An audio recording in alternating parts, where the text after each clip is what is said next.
Venga, pues ya, ¿no? Bueno, pues bienvenidos a todos. Gracias a Capital Investment por organizar esta sesión y vamos a ver si somos capaces de resolver dudas o de plantear distintas cuestiones que afectan a la fiscalidad de las operaciones inmobiliarias. Yo creo que para ser una primera sesión, nuestra intención es hacer algo muy genérico y en función del interés o de las dudas que se planteen, pues profundizar en la cuestión que más nos interese a todos, ¿no?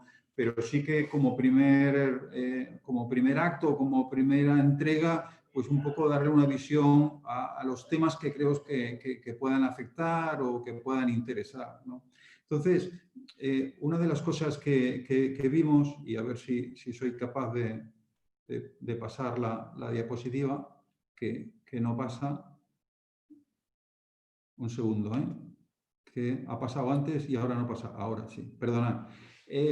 La primera cosa que nos tenemos que plantear o que nos podemos plantear es cómo vamos a invertir. Si vamos a invertir como personas físicas o vamos a invertir como montando una sociedad, ¿no? Y entonces, nosotros, después de muchos años asesorando fiscalmente, nos hemos encontrado con este dilema en muchos de nuestros clientes, ¿no? Entonces, muchas son las razones del cambio, o algunas son las razones del cambio, muchas no. Pues, como veis ahí, pues la fiscalidad, la responsabilidad, la exigencia del proveedor, que ahora explicaré, el marketing, y es decir, oye, mira, quiero constituir una sociedad. Pero bueno, ¿quieres constituir una sociedad para qué? ¿Cuál es la finalidad? ¿Qué es lo que vas a hacer? ¿Por qué? Porque en función de lo que vayas a hacer, oye, pues a lo mejor la sociedad no siempre vale la pena, ¿no? Que esta es la experiencia que tenemos nosotros.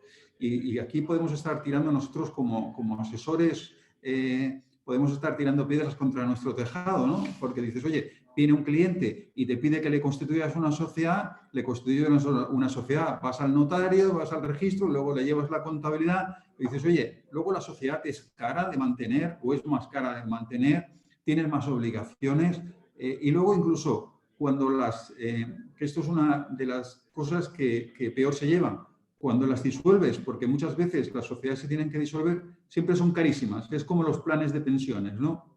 Los planes de pensiones muy interesantes mientras haces las aportaciones, cuando vas a rescatar el plan de pensiones, ahí, salvo que se haga bien, que pocas veces se hace bien, pues es el crujir de dientes, ¿no? Pues con la sociedad igual, ¿no? Entonces dices, oye, vamos a eliminar o vamos a descartar el tema de las razones menos normales. Por ejemplo, la exigencia del proveedor. Bueno, pues oye, nosotros, por ejemplo, el año pasado constituimos una sociedad, pues porque teníamos un cliente que hacía desarrollo web, hacía algunos, y entonces el cliente le dice, oye, me tienes que facturar a través de una sociedad, si no, no puedo seguir contratando contigo. Bueno, pues oye, entonces ahí no hay más opción. Si tu cliente principal te dice que para seguir facturándole le tienes que facturar a través de una sociedad, constituye una sociedad. Marketing. Es que, claro, si facturar a nombre de Pepito Pérez, de Juan Español, pues, oye, pues el tema del marketing muchas veces sí que tiene su importancia, ¿no? Pero dices, oye, pues a lo mejor lo que tienes es que utilizar un nombre comercial o utilizar una marca o utilizar, pues la marca, pues que sea todo lo pomposa que vosotros queráis. Pero a lo mejor detrás de la marca no tiene por qué haber una sociedad, ¿no? La responsabilidad. Este tema ya va siendo más interesante. ¿Por qué? Hombre, según lo que vayamos a hacer, la responsabilidad civil que hay detrás de lo que hagamos, pues exige que pongamos todos los parapetos posibles, ¿no? Yo si voy a construir y voy a construir un edificio, no voy a construir como persona física. Pues ¿por qué? Pues porque sabéis vosotros quizás más que yo de la responsabilidad de una obra, pero pueden pasar cantidad de cosas y yo tengo que responder solo de lo que puedo responder. Por lo tanto, para no responder de más, pues constituye una sociedad. La sociedad que si se gestiona bien, ¿vale? Yo como administrador voy a responder solo de lo que he aportado a la sociedad, ¿vale? Si luego, además de los posibles problemas que haya con proveedores, con clientes, con terceros, yo he tenido alguna irresponsabilidad como administrador, pues entonces sí que me pueden derivar una responsabilidad como administrador, pero esto se puede controlar, ¿no? Dices, oye, pues yo no quiero asumir más responsabilidad que la aportada al capital. Bueno, pues oye, constituyo una sociedad. Pero para el caso que nos ocupa, es decir, oye, voy a comprar un piso, voy a invertir, bueno, pues ya veremos que a lo mejor no es necesario constituir una sociedad. Y luego, al final, la fiscalidad. Pues la fiscalidad, la mayoría de las veces, es la que provoca. Es decir, oye, yo voy a constituir una sociedad, pues ¿por qué? Porque el rendimiento de lo que estoy ganando genera un tipo marginal pues altísimo, del 40 o del 50. Pues dices, oye, pues a lo mejor empieza a ser interesante constituir una sociedad. Pero empieza a ser, ¿vale? Y en el tema, como nosotros decimos a nuestros clientes, en el tema del asesoramiento fiscal hay que estar siempre haciendo números. Pues ¿por qué? Porque no es lo primero, no es lo aparente, sino es el saber a ciencia cierta que fiscalmente es más interesante. Y ya veremos en la sesión de hoy que muchas veces ni fiscalmente es más interesante actuar como persona física que actuar como sociedad. Sí que es verdad que claro, esa diferencia de tipos que hay, como decimos ahí, el tipo fijo y el tipo progresivo. Claro, en la renta empezamos con un tipo que puede estar en un 12, un 14 tal, pero te vas a un marginal del 47, aquí en Cataluña del 50%, ¿no? Dices, oye, esto lo comparas con un tipo fijo que tiene sociedades del 25% y dices, hombre, pues aparentemente me interesa montar una sociedad, ¿no? Esto hay que matizarlo siempre y hay que hacer números siempre, ¿no? Porque ya veremos luego, y ahí me refiero al régimen del beneficio de las sociedades de profesionales, cómo no cualquier sociedad evita esto. Y eso lo dejo para más atrás. ¿A qué me estoy refiriendo con el levantamiento del velo? Pues muchas veces las sociedades que se montan, ¿vale? Hacienda interpreta que son sociedades que se constituyen para no pagar como persona física. No es el caso de una sociedad que tiene estructura, que tiene personal, pero sí que muchas veces, y sobre todo son las sociedades profesionales, de las que ya veremos, las sociedades que vosotros vais a utilizar, a lo mejor si algunos de vosotros estáis en la intermediación inmobiliaria, montar una sociedad, ¿vale? Os podéis encontrar con la sorpresa de que Hacienda venga y os diga, mire, el impuesto de sociedades, bueno, estructura, bueno, pues al final te dicen, mire, usted ha montado esta sociedad para no pagar impuestos como persona física. Lo que ha pagado va a ser a cuenta de su IRPF, pero yo ahora le voy a hacer una complementaria de IRPF, ¿vale? Y entonces, ¿qué pasa? Pues que volvemos a los tipos marginales de los que estábamos hablando antes, es decir, la declaración de renta no la hemos hecho como debiéramos, ¿vale? La renta a lo mejor nos hemos imputado un pequeño beneficio o una pequeña nómina de la sociedad y Hacienda lo que hace, y esto lo hemos visto hacer, es usted debería haber declarado esta cantidad no la ha declarado, páguemela. Sí que le resto lo que ha pagado la sociedad, ¿vale? Esto es lo que estamos refiriéndonos con el levantamiento del velo. Y ya veremos luego, como he dicho, cuál es el régimen del beneficio de los socios profesionales, ¿vale?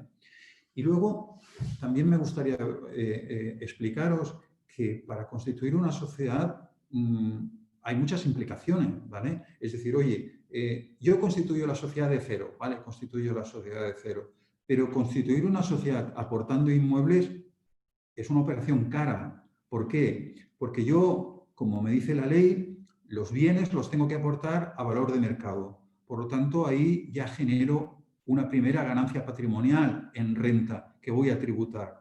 Yo tengo un bien comprado por 150, pero el valor de mercado es 200 o 250, yo lo tengo que aportar a la sociedad por 250, esos 100 los voy a tener que declarar en mi IRPF, ¿vale? La plusvalía municipal, ahí hay una transmisión, por lo tanto, la plusvalía municipal se tiene que declarar. Cuando yo empecé a trabajar, las plusvalías municipales era un tema que prácticamente no tocábamos, es decir, era un tema tangencial. Cualquier operación, y esto os lo informo para vuestros clientes, cualquier operación que hagáis ahora, ¿vale?, casi lo primero que tenéis que ver es el coste de la plusvalía municipal, que en municipios como Barcelona o a Madrid pues es carísima. Y luego el capital social. Claro, si yo estoy respondiendo por mi capital social en mi sociedad limitada, si el capital social es el valor de los bienes, pues ojo, pues ahí estoy poniendo en el capital social, estoy poniendo todo mi patrimonio. Por lo tanto, no es aquello de tener una sociedad de 20.000 euros y un capital de 200.000, sino que ojo con el capital social. Que sí que es verdad que el capital social o el aumento del capital ahora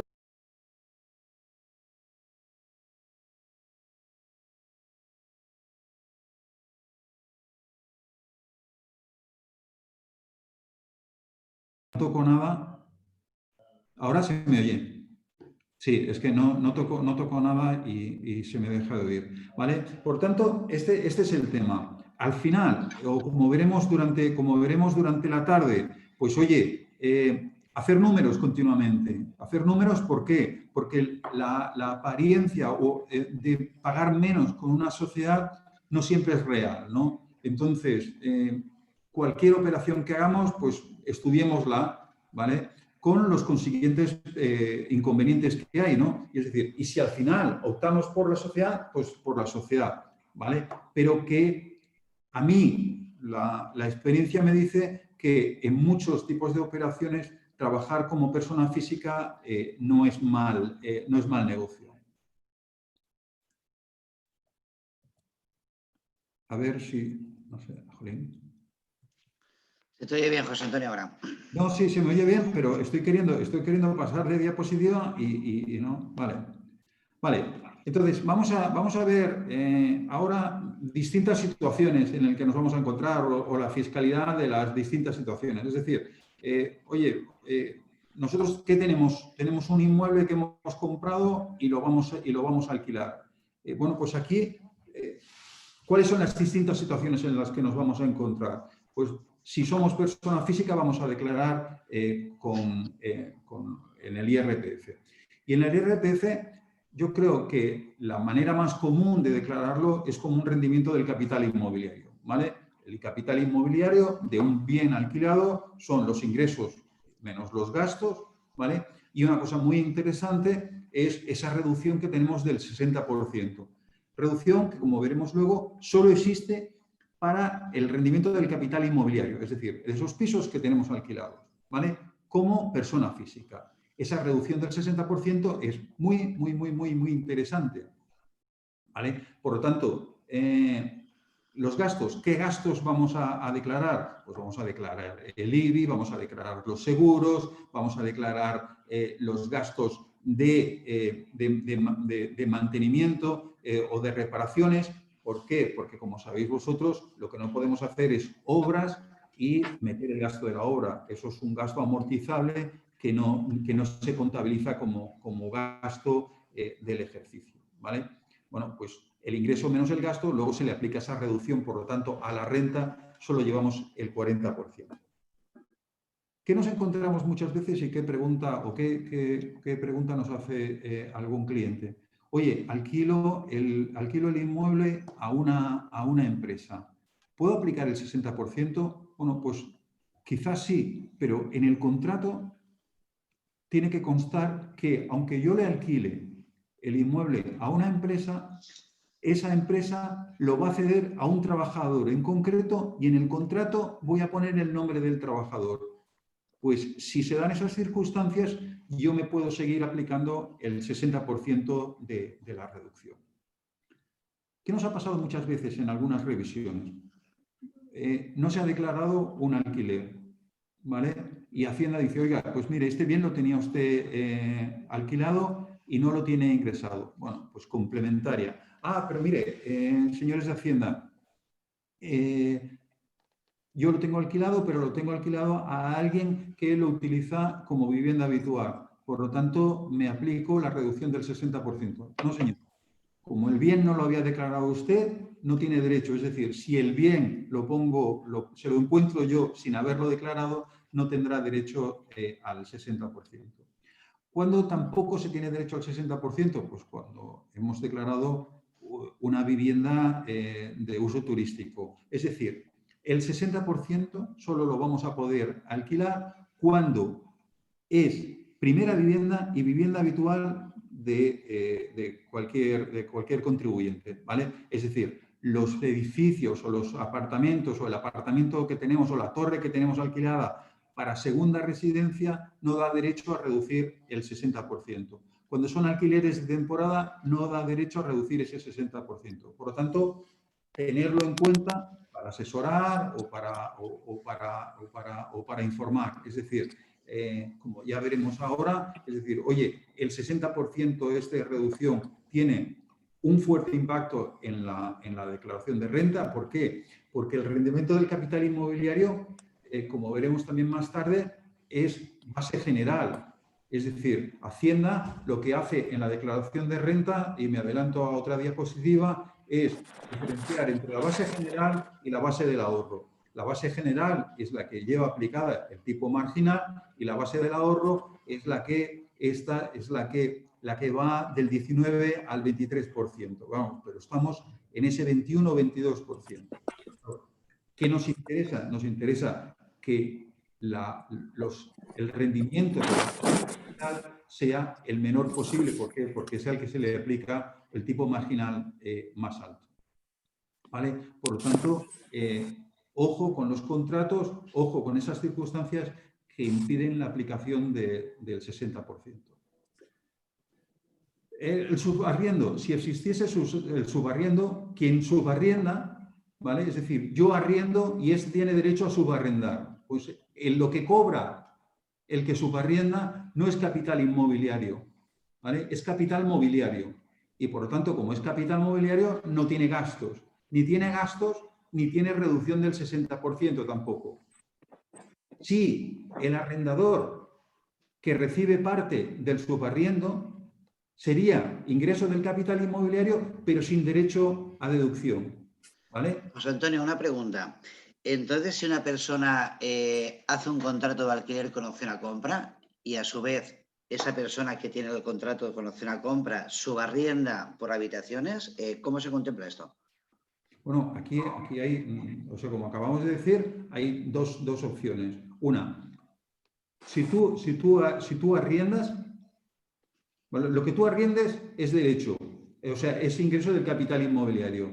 Pero si esa persona no está utilizando la vivienda, porque a su vez la ha subarrendado, ¿vale? No tienes derecho a reducción, porque el derecho a reducción te lo da el hecho de que esa vivienda sea ocupada por un contribuyente que tiene la vivienda como vivienda habitual.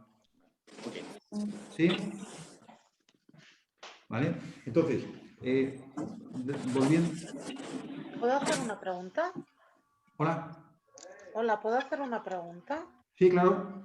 En relación a eso de los alquileres, yo alquilo pero por habitaciones, alquiler de temporada y es en mi vivienda habitual. Sí.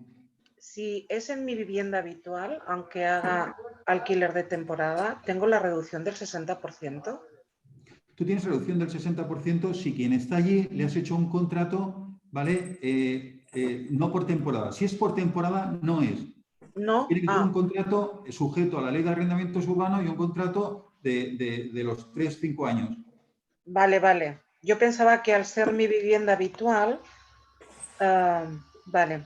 No, o sea, es tu vivienda habitual. Sí, es donde yo vivo y alquilo habitación. Que Hacienda está diciendo dos cosas. Uno, y esto hemos visto alguna revisión este año. Al tenerla alquilada, aunque tú estés viviendo, Hacienda puede ser que te quite el derecho a la deducción si te la estás deduciendo. ¿Vale? porque esto lo hemos visto este año, aunque lo estamos recurriendo, pero Hacienda está quitando la deducción que tú pudieras tener, ¿vale? Y luego, si estás alquilando por temporada, no tienes derecho a reducción. Declaras el rendimiento, le declararás la parte de gastos imputable, pero si no se lo declaras a él, te lo declaras. Lo que pasa es que si es vivienda habitual, habrá una serie de gastos que proporcionalmente podrás deducir, pero no tienes derecho a reducción del 60%. De acuerdo. ¿Sí? Vale. Entonces, Vale, en cuanto a los gastos, como os decimos ahí, los gastos, el rendimiento puede ser negativo. Es decir, yo puedo cobrar de alquiler, puedo cobrar 6.000, pero tener gastos que sean 6.500, ¿vale?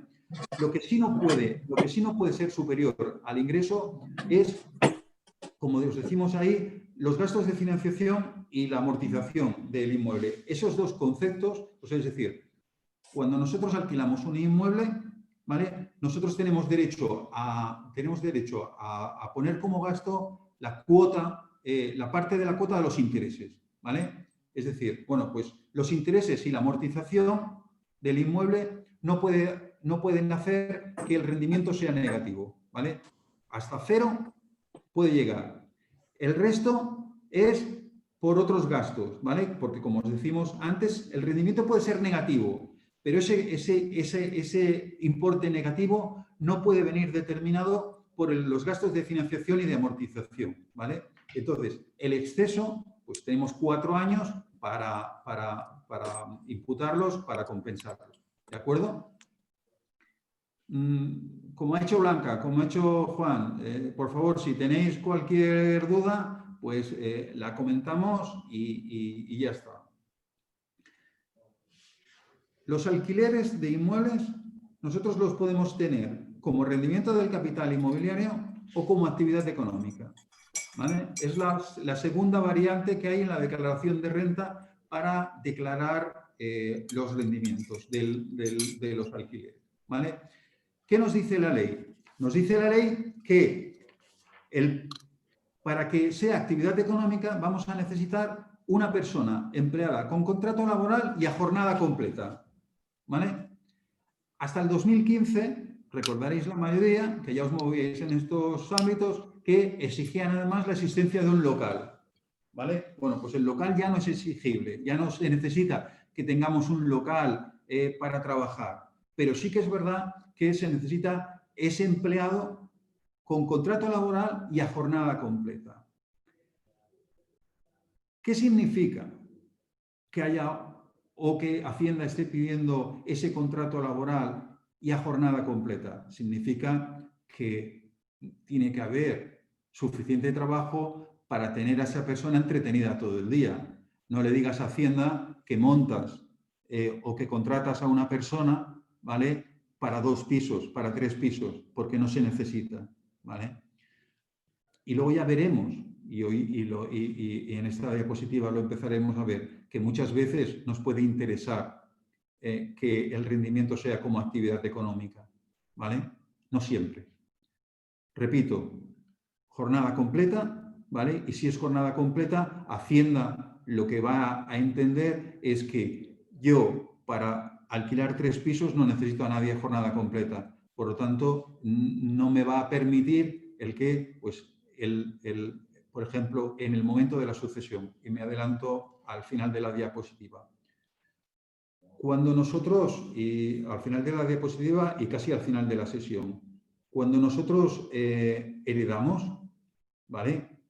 Si yo heredo pisos que están alquilados, esos pisos van a ir a la base imponible del impuesto sobre sucesiones.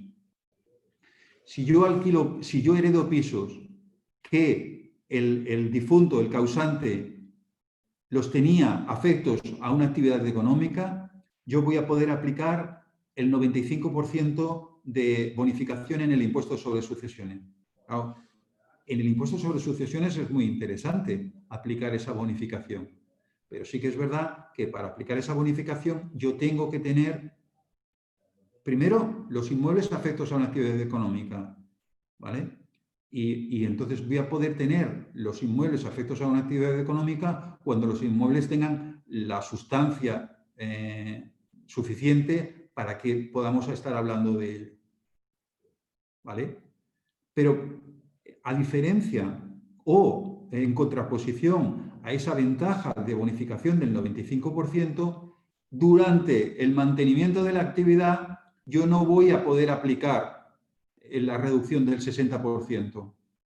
Por lo tanto, ¿qué es lo que hemos hecho nosotros alguna vez? Pues nosotros lo que hemos hecho alguna vez es, oye, el día a día de estos ingresos del capital inmobiliario me interesan tenerlos como rendimiento del capital inmobiliario y no como actividad económica. ¿Por qué? Porque la reducción del 60% es muy interesante. ¿Vale? Si yo veo, y esto es planificación, yo veo que estamos pudiendo llegar al final o a los últimos años de ese titular, pues a lo mejor sí que me interesa afectar los inmuebles a una actividad económica. ¿Por qué? Porque sí es verdad que voy a perder esa reducción, pero sí que es verdad también que yo, en un hipotético impuesto sobre sucesiones, ¿vale?, voy a poder aplicar esa bonificación del 95%. ¿Vale? Entonces, ¿qué sucede?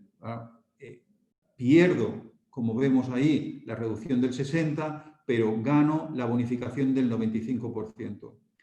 Bonificación del 95% que, para los que nos estén escuchando de Madrid y de otras comunidades, todavía tiene una importancia relativa.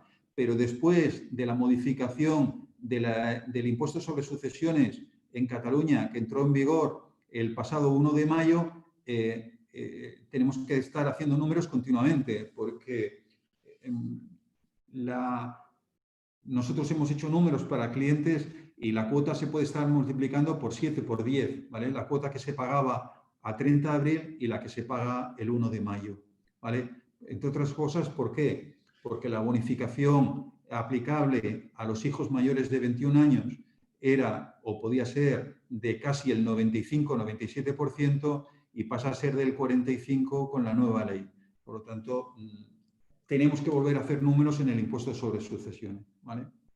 Y por último, en relación a la actividad económica, una cosa que se ha planteado muchas veces es decir, oye, yo externalizo y le doy la gestión a un administrador de fincas. Bueno, pues esa externalización de la gestión de los inmuebles no es operativa a los efectos. Es decir, no podemos declarar o no tendremos, digamos, cumplidos todos los requisitos de actividad económica si hemos externalizado esa gestión. ¿Vale? ¿Alguna duda? Bueno, sin duda. Yo tengo dudas. Venga. Hola. Hola. A ver, tengo varias. Para poder hacer una sociedad con inmuebles que están en diferentes comunidades autónomas, que solo uno de ellos es el que tiene una rentabilidad, pero no tiene la reducción del 60%.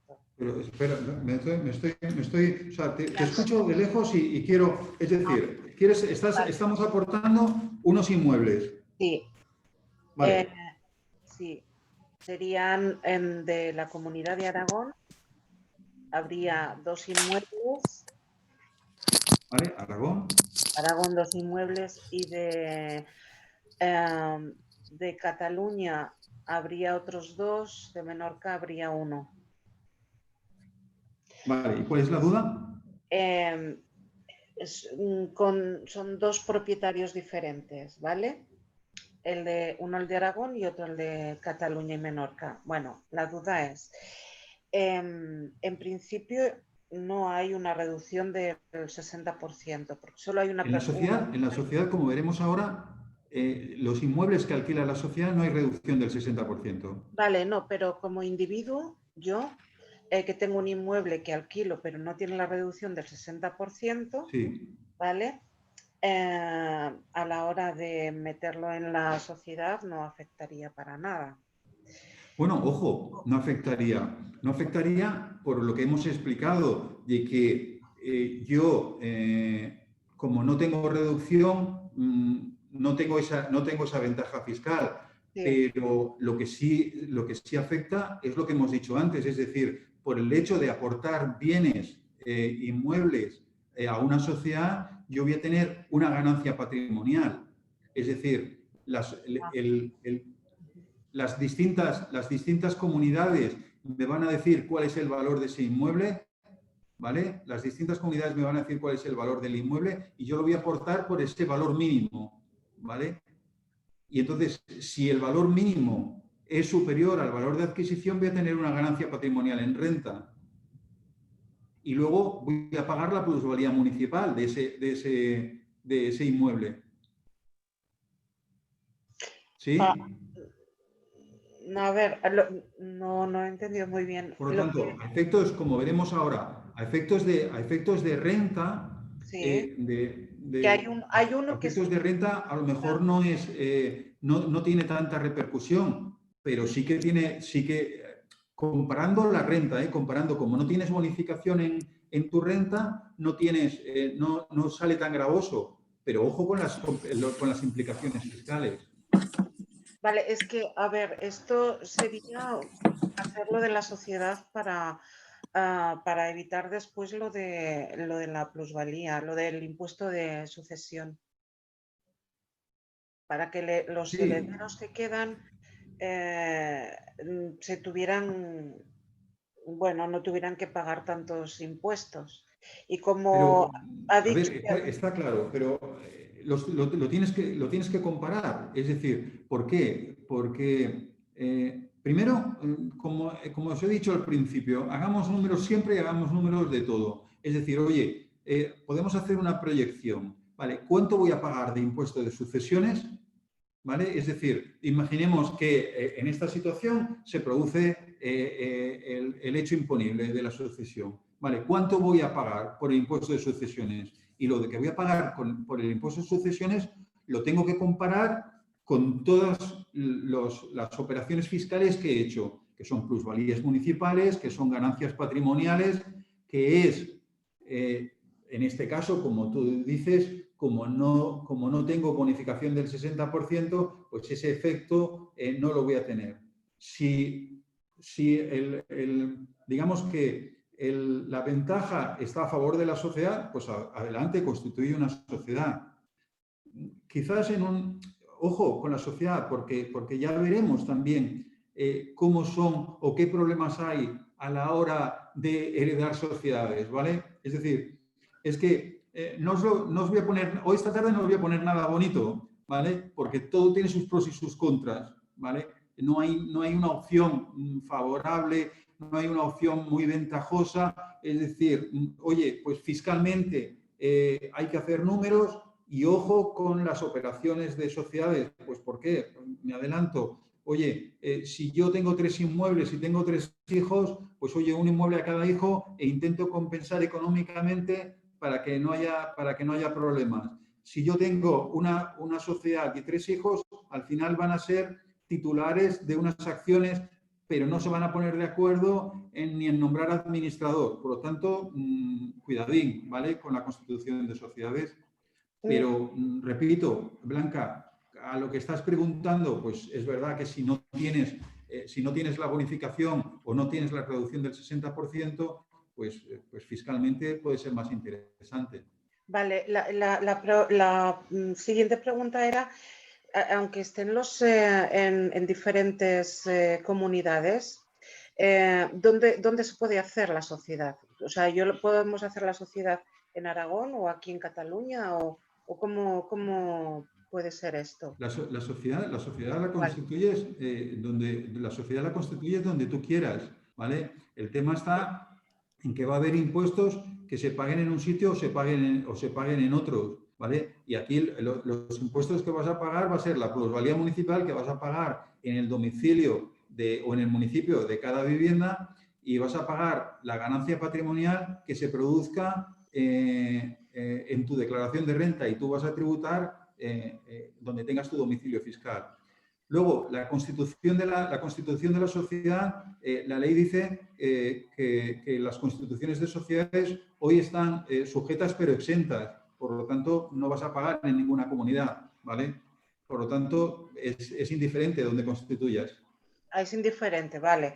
Lo que pasa que sí que después el impuesto de sucesión, cada uno, si es en Cataluña es un tanto El por impuesto de ciento, sucesiones, Aragón el es impuesto de sucesiones va a depender del domicilio del causante, ¿vale? Va a depender del domicilio del causante. Y el domicilio del causante es uno de los temas pues que Hacienda lo mira también. Pues ¿por qué? Pues porque como no hay una enfermedad fiscal en España, no es lo mismo hoy que el causante viva en Madrid que viva en Barcelona, ¿vale? Entonces Hacienda, pues eso lo mira. Es decir, oye, realmente cuál era el domicilio de este señor, ¿vale?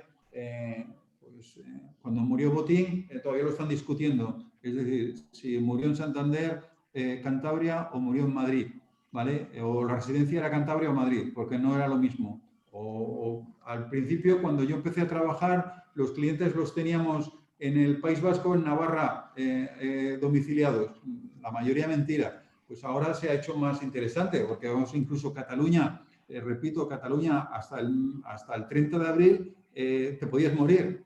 Ahora ya no te puedes morir en Cataluña, porque sale muy caro.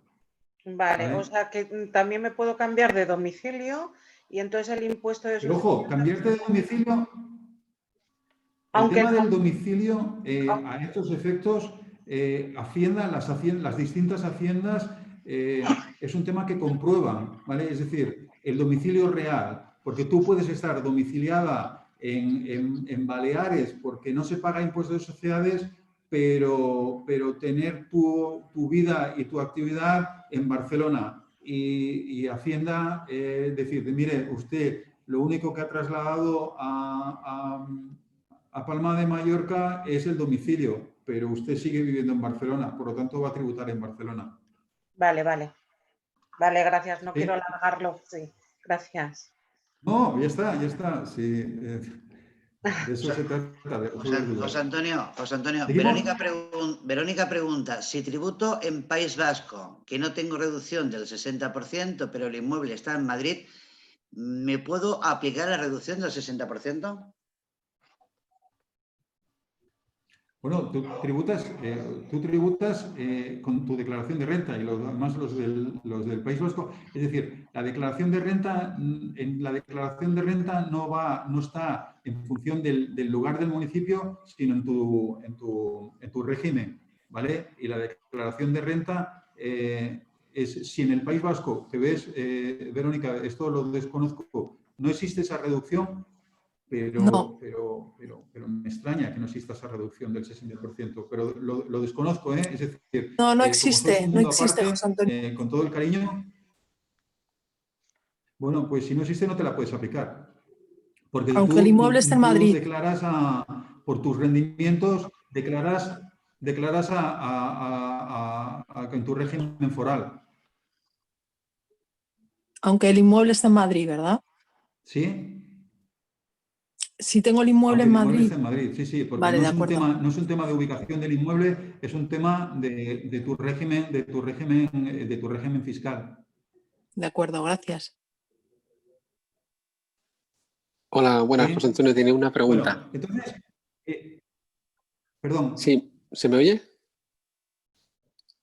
se te oye. Sí, mira, era sobre el tema del trabajador que comentas. El trabajador de la empresa, ¿tiene que ser su dedicación específico a la gestión? Te lo digo porque yo tengo un caso que no Claro, son tantos no específico, inmuebles. es que el trabajador, Sí, es que no son tantos claro, inmuebles, a lo mejor el son, trabajador tiene que trabajar solo para la gestión del activo. pero Sí, claro, sí, o sea, esos está son a lo las mejor comprobaciones que enfocado. hace la administración. A lo mejor está enfocado mucho al pequeño propietario que tiene muchas viviendas, ¿no? Pero en este caso sería una empresa que tiene un importante inmueble de terciario que le da bastantes problemas más de mantenimiento, de facility manager, que no de gestión. O sea, vamos, que le sale más a cuenta ese sueldo dedicarlo a alguien de limpieza y dar servicios de limpieza, por ejemplo, que no a alguien que le haga la gestión pura y dura que podría ser un administrador. Entonces, en este caso... Bueno, pero estamos hablando, si es terciario, estamos hablando de otro tipo de operaciones, y es que no estamos hablando de viviendas, ¿vale? Y no estamos hablando de reducción del 60%, porque en el terciario no hay reducción del 60%. No, esto está solo enfocado Lo que sí estamos hablando es a la que herencia. si esa persona tiene alquilado ese bien, ¿vale? Sí. Lo puede tener alquilado como capital inmobiliario o como rendimiento de la actividad, ¿vale? Como capital y como inmobiliario. rendimiento de la actividad, yo creo que si podemos demostrar... ¿Perdón? Diría que está como capital inmobiliario. ¿Sí? Bueno, es un alquiler entre empresas. No sé... Claro, pero fíjate, es decir, yo creo que ahí el tema de, independientemente de, como tú dices, ¿no? Es decir, oye, hay un alquiler pero si es empresa, Sí. empresa quiere decir sociedad. Sí. Pero entonces no nos estamos planteando, no estamos hablando de esto. Es decir, si es sociedad, ya no hay que hacer nada más. Sí, pero la pregunta es, cuando llegue la herencia... Todo lo que estamos hablando... El problema es cuando llega la herencia... Cuando llegue la herencia, si es una sociedad... Sí, cuando yo es que creí que estábamos hablando de... Cuando llegue la herencia, o sea, a efectos de rendimiento de la actividad, como veremos ahora, la sociedad va a declarar, pues, por el impuesto de sociedades al tipo del 25%. ¿De acuerdo?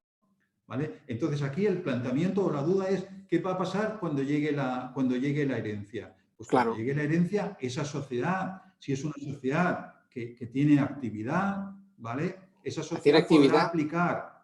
Pero no trabajador.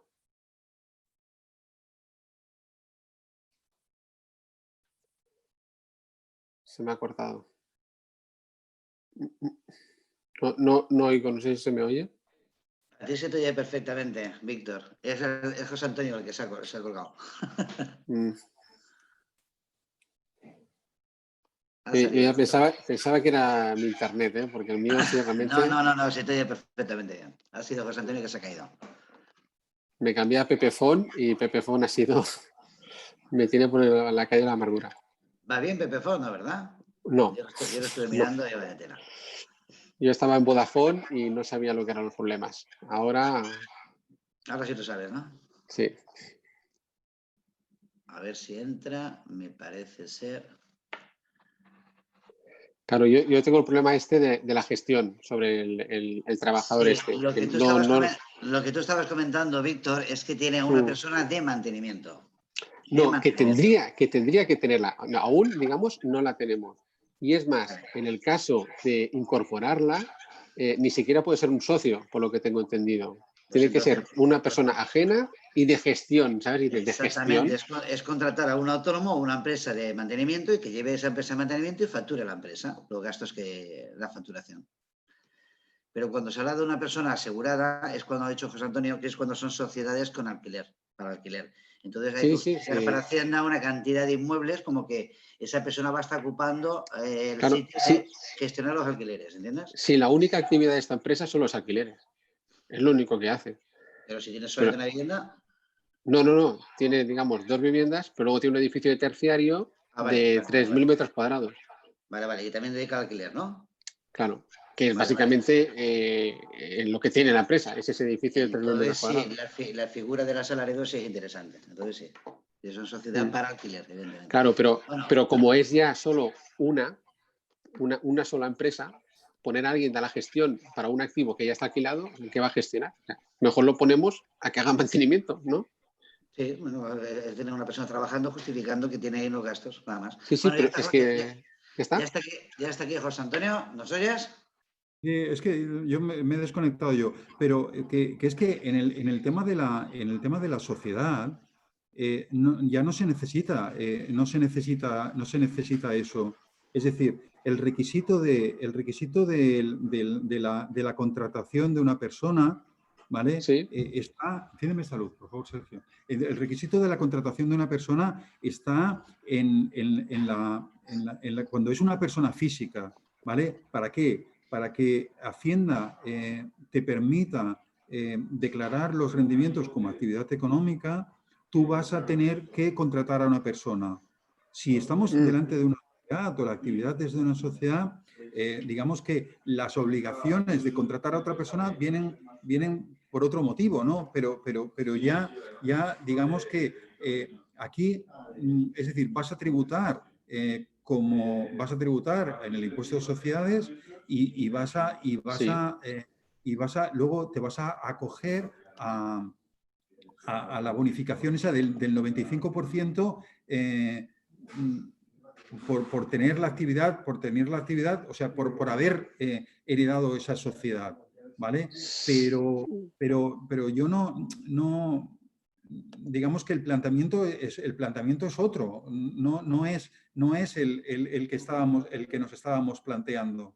No, eso ya sería, ya ha llegado a eso de tener la sociedad, eso no sería una duda. La duda es, ¿necesito contratar a alguien específicamente de gestión para que se me considere? No, en sociedad no. El requisito este de contratar es solo para el caso de la persona física. Ah, vale. Solo para el caso de la persona física. Vale. ¿Sí? Sí, lo tenía yo mal entendido. Perfecto. Vale, entonces, seguimos. Sí. Estábamos viendo ahora la declaración o cómo declaran los beneficios del capital inmobiliario las sociedades, ¿vale? Entonces, aquí lo primero que tenemos que decir, como estábamos comentando, es, oye, no hay reducción del 60%, ¿vale? Y el régimen general es el 25%, el tipo del 25%, es decir, la sociedad que tiene alquiladas unas viviendas o unas naves o pues, ingresos menos gastos, al tipo del 25%. Aquí ya vemos una primera diferencia, es decir, el tipo de la sociedad es el 25%, como veíamos en la declaración de renta, como el alquiler, como el capital inmobiliario es base general, podemos llegar a pagar un marginal del 47, del 48, del 49%, ¿vale? Entonces, en sociedades el 25%. Hay un tipo de sociedades, ¿vale?, que tienen un régimen fiscal específico y son estas sociedades dedicadas al arrendamiento, ¿vale? Es un régimen, como veis ahí, opcional. Necesitamos tener 8 o más viviendas alquiladas y puestas en alquiler. No pueden ser alquileres de temporada, es decir, como veíamos también antes en otros supuestos, es decir, tienen que estar alquiladas con contratos de larga duración. Es decir, de larga duración quiere decir que no sean de temporada, ¿vale? Y tienen que estar arrendadas o puestas en arrendamiento durante más de 3 años, ¿vale? No el alquiler, sino la vivienda propiamente. Es decir, la vivienda tiene... Si nosotros vendemos alguna de esas viviendas, vamos a perder la bonificación de esa vivienda si no ha estado 3 años, ¿vale? Una de las exigencias que tiene la ley para poder aplicar este régimen es el de la contabilización separada por cada inmueble. Es decir, esto es un engorro, pero no podemos decir, oye, alquileres, no, alquiler de tal vivienda, los gastos de tal vivienda. Es decir, tenemos que tener individualizada la contabilidad, ¿vale? ¿La sociedad puede dedicarse a otras cosas? Sí, puede dedicarse a otras cosas, pero más del 55% tienen que proceder del alquiler, ¿vale? Y entonces, si se dan esas circunstancias, pues la empresa puede bonificar el 85%, es decir, el tipo baja del 25% al 15%, ¿vale? Y llega al 90% de la bonificación si el arrendatario de la vivienda es un discapacitado y se han hecho obras para adaptar la vivienda a ese arrendador, ¿vale? A ese arrendatario, ¿de acuerdo? Por lo tanto, el 25% es un tipo interesante, ¿vale? Sobre todo comparado con el marginal de la persona física y además del 25%, sabéis o sabed que existe además este régimen especial que hace que puedas tributar por el 15%. ¿Vale? Por lo tanto, oye, fiscalmente, pues dices, oye, pues puede ser muy interesante tributar a través de una sociedad. Pero, como os he dicho antes también, ojo con los problemas previos o con los inconvenientes previos o con digamos, las repercusiones fiscales de constituir una sociedad. Si salen los números, pues adelante. Esto es un tema que me vais a escuchar continuamente si nos seguimos viendo. Es decir, fiscalmente hay que hacer números siempre, porque si no, pues podemos estar equivocándonos y mucho. Y llegado a este punto del impuesto sobre sociedades, que ya os lo he adelantado casi en la primera diapositiva, me gustaría hablar de la fiscalidad de las sociedades de intermediación inmobiliaria, porque muchos de vosotros, por lo que he podido ver en los chats, lo que os dedicáis es a trabajar en estas operaciones que os permitan, vamos, que os estáis dedicando muchos de vosotros a la intermediación inmobiliaria. Oye, ¿cómo tributan estas sociedades? Pues estas sociedades son sociedades profesionales. Sociedades profesionales, ¿por qué? Porque el rendimiento que tienen nuestras sociedades es un rendimiento, proviene de un rendimiento de la actividad profesional. Entonces, Hacienda establece para este tipo de sociedades un régimen muy específico. No quiere Hacienda que el beneficio de estas sociedades se quede en las sociedades y no tribute en el socio. Un poco es para evitar aquello que veíamos al principio de decir, oye, monto una sociedad y dejo de tributar por el beneficio. Yo me pongo un sueldo pequeñito y dejo el beneficio en la sociedad. Bueno, pues para evitar esto, las sociedades profesionales, dices, oye, cuando más del 75% vienen de la actividad profesional, yo voy a tener que facturar. En resumen, el 75% del beneficio tiene que estar imputado a los socios. Si no se imputa a los socios el 75%, Hacienda nos dice que no estamos tributando como debemos y nos va a hacer esa complementaria.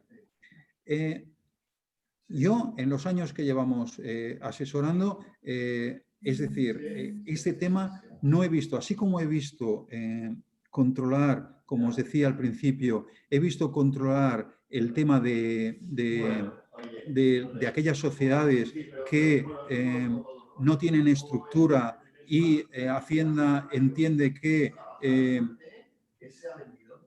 lo que ha pagado la sociedad lo tendría que haber pagado el socio. Esta lo he visto yo en declaraciones, en inspecciones. No he visto todavía a ninguna sociedad que la hayan inspeccionado por no estar aplicando este mecanismo de operación vinculada o de imputar al socio el 75%. Personalmente, yo no lo he tenido. Sí que sé que otros asesores y otros compañeros lo han vivido, pero yo no lo he vivido personalmente como asesor. Pero que tengáis en cuenta esto, ¿no? Es decir, oye, yo como intermediación inmobiliaria estoy realizando o estoy cobrando a través de una sociedad, bueno, pues que sepáis que el beneficio de los socios, y muchas veces son sociedades unipersonales o no sociedades unipersonales, sociedades unipersonales sí, aunque podáis tener estructura, ¿vale? Pero lo que sí dice Hacienda es que, oye, el beneficio no lo puedes dejar en la sociedad, no puedes estar cobrándote una cantidad mínima y tributando el 25%, no, te van a obligar a repartir el 75% del beneficio, te lo van a obligar a repartir entre los socios. No sé si genera alguna duda, pero que sepáis que el tema está así. Hola, José Antonio. Yo quería hacerte una consulta. Cuando hablabas del reparto de dividendos, ¿hablas en sociedades de arrendamientos urbanos o en sociedades normales? Porque en sociedades de arrendamientos urbanos es la primera vez que oigo. de arrendamientos urbanos. Bueno, No, es una sociedad normal, pero con la especificación. Perdona, no estaba hablando de arrendamientos urbanos. No. He incluido ese tema porque era un tema, como he querido explicar y quizás no lo he hecho bien, es un tema que se escapa de la operación inmobiliaria, que se escapa del ámbito inmobiliario, pero como he visto en los chats que muchos de vosotros os dedicáis a la intermediación inmobiliaria, he introducido ese matiz solo para que lo tengáis en cuenta a título personal. No está relacionado, es decir, nada, no está ese régimen fiscal no está relacionado en nada y para nada con el régimen de arrendamiento. ¿Sí?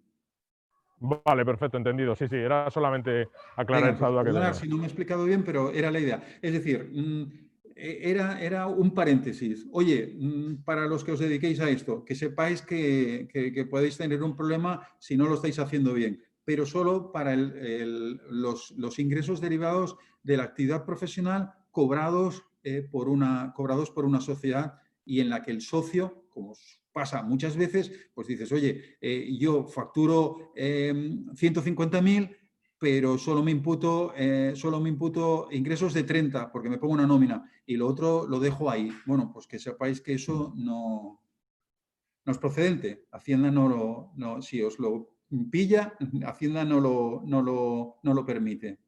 ¿Vale?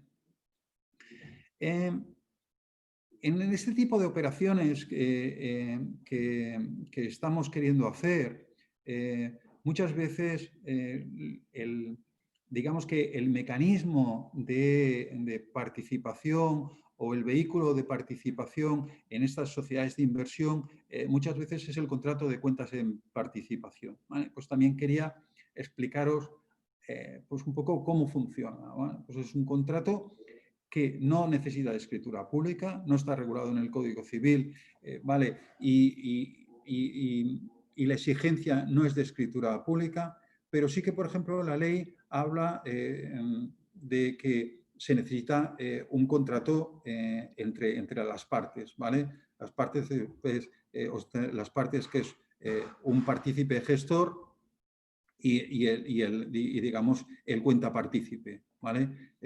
Cuenta partícipe que, a diferencia de otros contratos, como por ejemplo el préstamo participativo, el cuenta partícipe, aquí la ley habla de resultados prósperos y adversos, ¿vale? Prósperos y adversos, ¿qué quiere decir? Que si vosotros ponéis dinero en una sociedad, en un contrato de cuentas en participación, si el negocio en el que intervenís pues es malo, por no decir ruinoso, pues dices, oye, lo que habéis puesto lo podéis perder, ¿vale? Entonces, que sepáis eso, ¿no? Es decir, oye, ¿cuál es el mecanismo de participación? El contrato de cuentas en participación. Contrato de cuentas en participación en el que hay dos partes, el partícipe gestor, normalmente es la sociedad de inversión, y el cuenta partícipe, que es el inversor, ¿vale? El inversor, que es solo inversor, como ponemos ahí, la gestión es del partícipe gestor, es decir, el cuenta partícipe va a esperar solo el resultado, ¿vale? El resultado que sí deberá estar determinado, ¿no? Es decir, en el contrato se deberá decir cómo se va a cobrar, si se cobra, ¿vale? Absoluta transparencia, pero si se cobra, pues oye, es decir, oye, pues hay un tipo fijo o un tipo variable o lo que sea.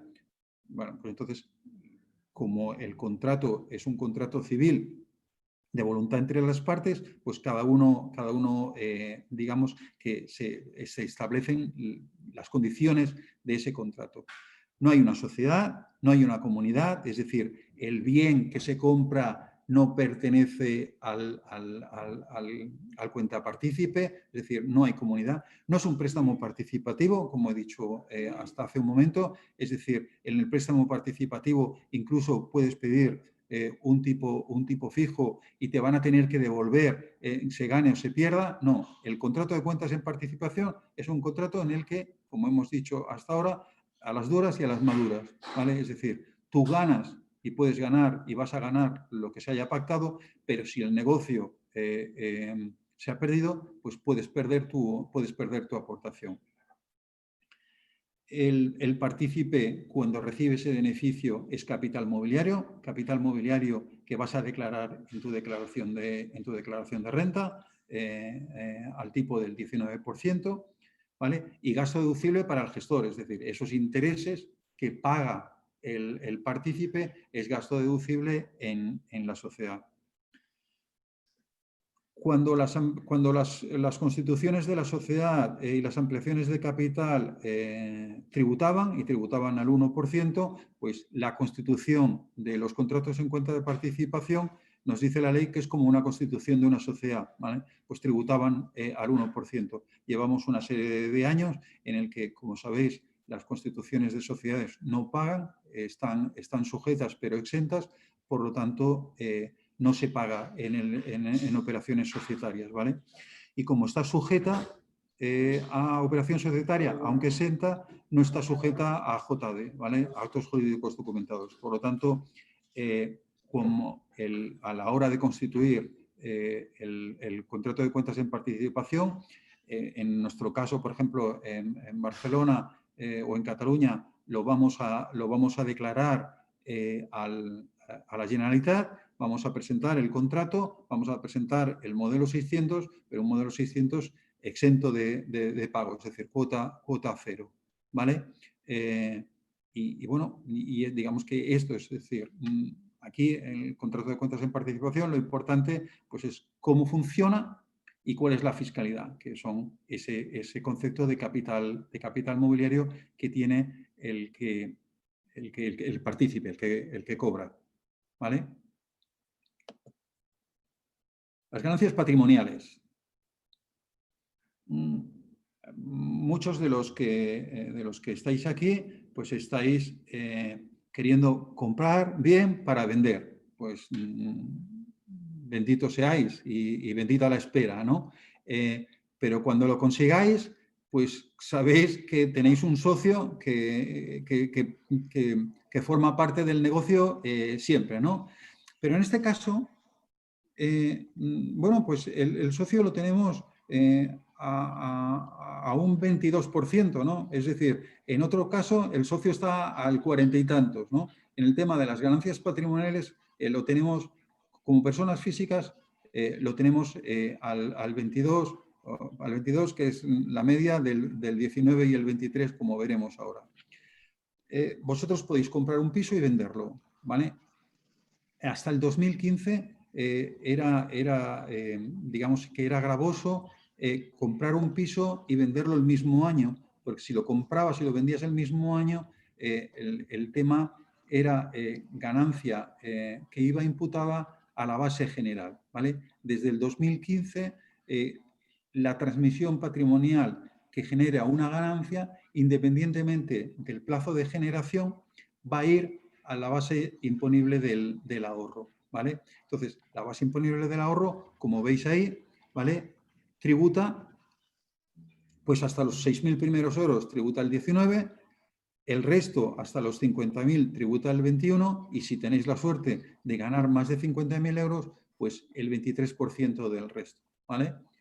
Bueno, pues esto es lo que vais a tributar si tenéis la suerte de comprar y vender un piso ganando dinero. Valor de transmisión, o sea, la ganancia patrimonial, que la vamos a calcular. Una pregunta, José Antonio. Sí. Estos importes y porcentajes que has puesto aquí, si eres persona física, claro, por supuesto, ¿no? Sí.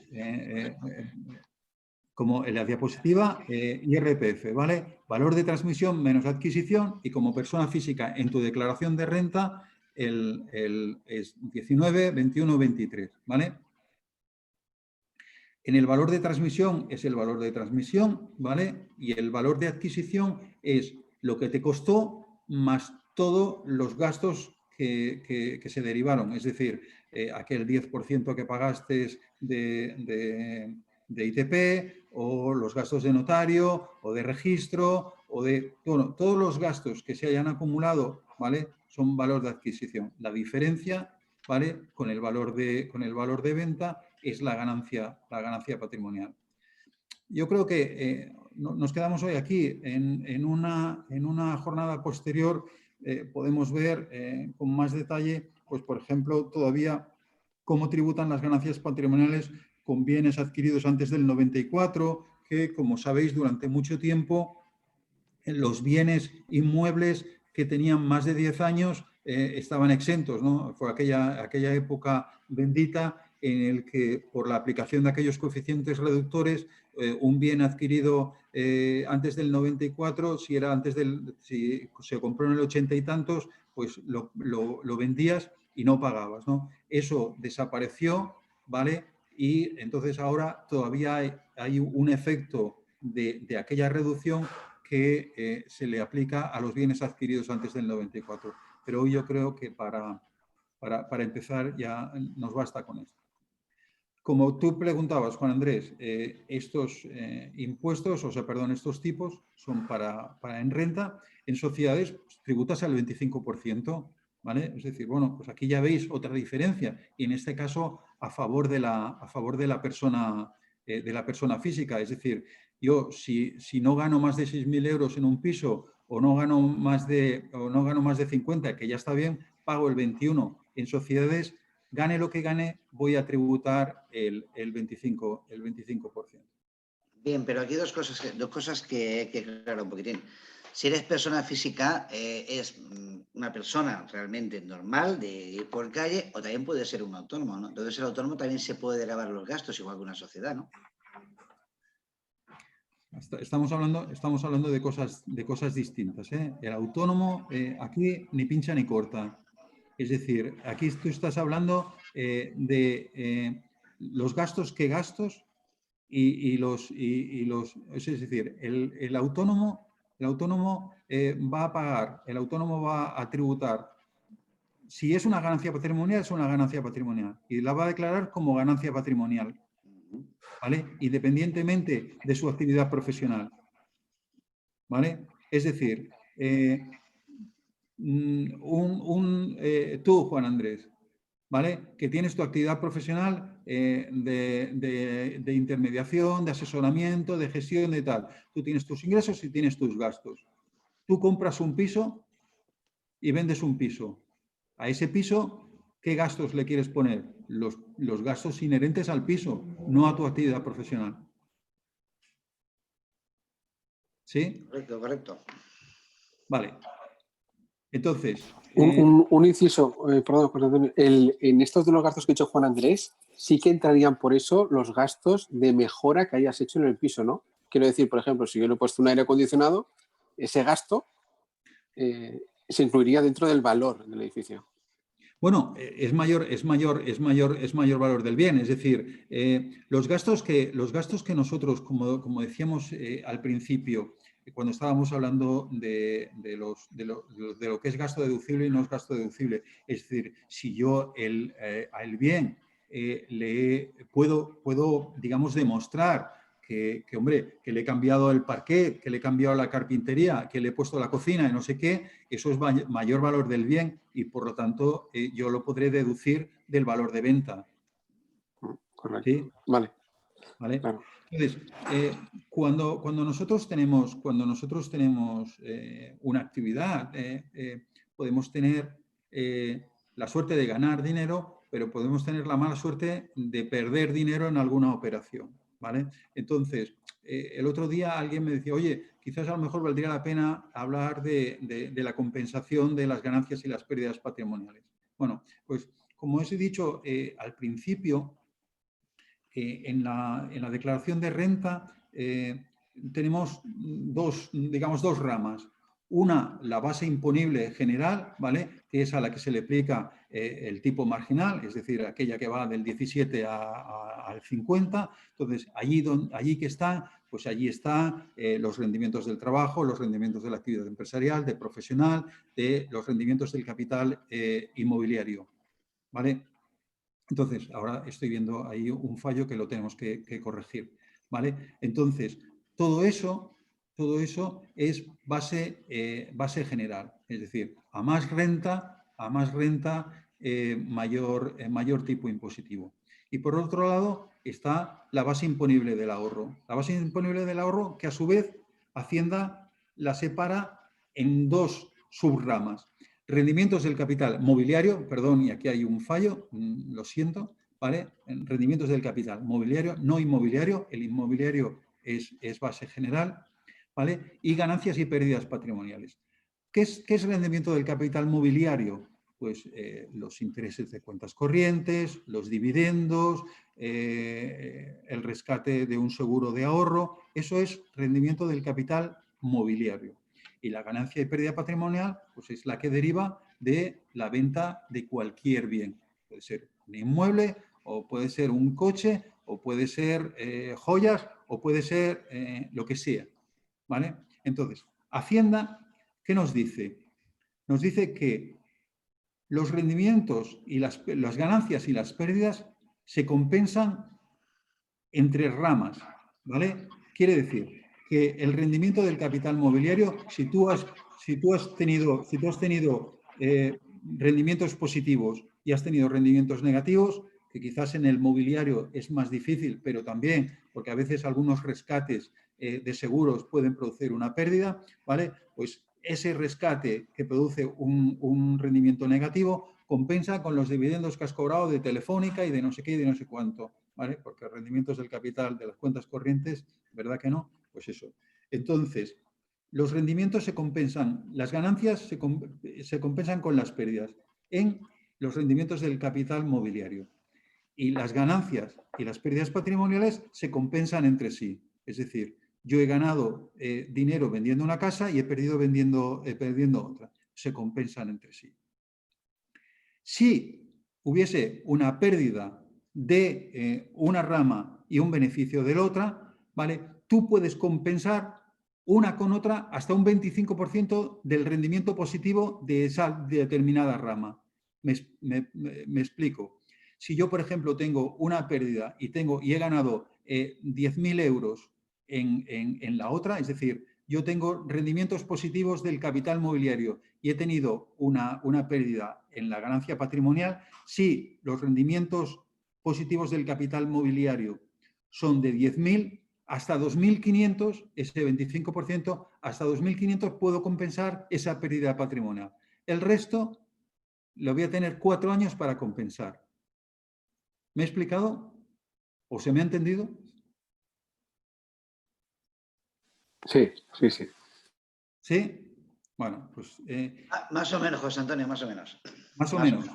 Es decir, el tema es que existe la posibilidad de compensar pérdidas, ¿vale? Que si las pérdidas y las ganancias están en la misma rama y la rama estamos llamando a capital mobiliario y a ganancias patrimoniales, no hay ningún problema para compensar, es decir, se compensan las ganancias con las pérdidas, ¿vale?